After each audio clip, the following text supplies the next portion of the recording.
Bienvenue dans le journal du trader de ce jeudi 11 septembre. On ouvre avec le Forex sur le GBP USD. La livre sterling a comblé son gap baissier ouvert dimanche suite à la publication du sondage sur l'indépendance de l'Écosse. Sur le pound index, l'indice de la livre sterling, les cours ont donc rebondi depuis le point bas de lundi matin. Sur le GBP USD, un comblement du gap baissier est attendu. Le signal de trading sera donné quand les 1,6230 seront franchis à la hausse. Le marché rejoindra alors les 1,6300. Le GBP USD devrait revenir chercher l'oblique descendante qui passe à 1,6450, ce qui peut être une cible haussière pour le rebond en place depuis lundi matin.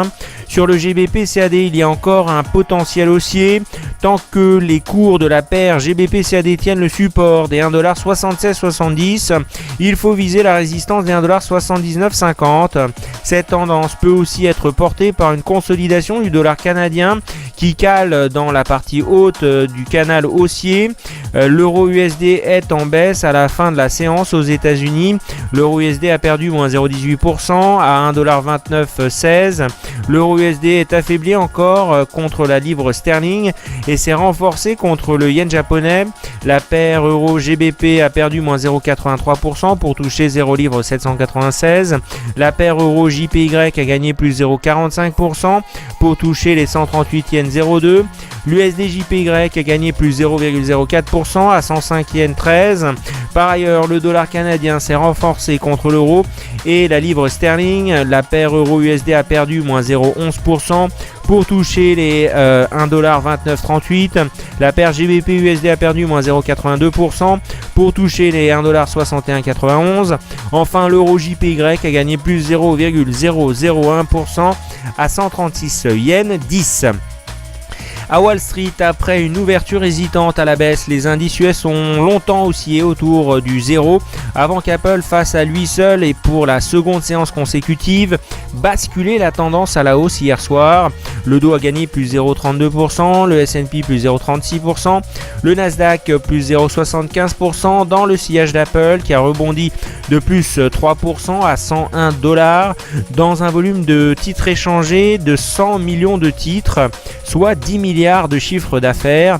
À part Apple, Wall Street a bénéficié de la hausse de Garmin plus 4%, TripAdvisor plus 1,7%. Le S&P a vu sa hausse freinée par la baisse des valeurs pétrolières et une baisse de moins 1,2% du baril sous les $91,70. À 11h15 ce jeudi, le S&P gagne plus 0,36%, le Dow plus 0,32%, le Nasdaq plus 0,81%. À Paris, le CAC poursuit sa lente consolidation, jeudi plus 0,2% à la suite de la progression des valeurs américaines à Wall Street.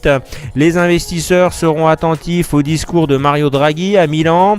Aujourd'hui, l'action Air France KLM ouvre en hausse. Technip a remporté un contrat dans le golfe du Mexique. Gameloft plus 2,3%. À 11h15 ce jeudi, le CAC perd moins 0,41%, le DAX moins 0,12%, le FTSE moins 0,18%, l'Eurostoxx moins 0,37%. À Tokyo, le Nikkei a fini à plus 0,76%, son plus haut depuis la mi-janvier 2014, et le Topix plus 0,34%, touchant son plus haut depuis 6 ans, soutenu par la faiblesse du yen. Tokyo a réagi favorablement à l'annonce d'un ralentissement plus marqué que prévu de l'inflation en Chine au mois d'août, qui pourrait conduire le gouvernement chinois à de nouvelles mesures de stimulation pour relancer la deuxième économie mondiale.